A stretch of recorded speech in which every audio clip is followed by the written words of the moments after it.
In today's video, I'll teach you how to activate NFL Extra Points credit card online. So if you want to activate your credit card, first of all, launch open any browser of your choice. You can see over here, I've opened Google Chrome.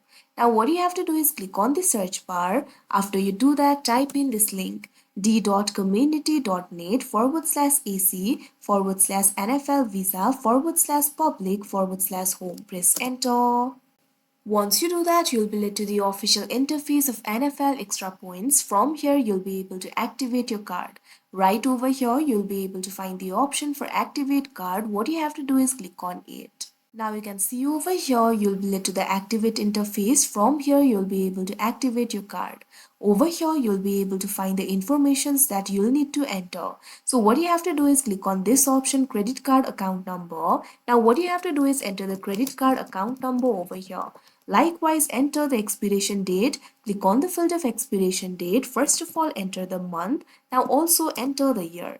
Now once you do that, you can see over here social security number is selected right now. You can click on it. Now you'll be able to find various options like SSN, SIN, AIN. Click on the option of your choice. Now what you have to do is simply enter the last four digits of the SSN, SIN or AIN. Simply click on this field and enter the last four digits. Now also enter the zip code or postal code over here. Now after you enter the informations, click on this option continue that you can see on the screen. After you do that, you'll be led to another interface. Now you'll be able to activate your card. You'll be able to find the option for activate. Click on it. The website will guide you through the steps to activate your card. After you do that, your card will be activated. So that is how you activate NFL Extra Points Visa credit card online. I hope you found this video helpful. Thank you for watching.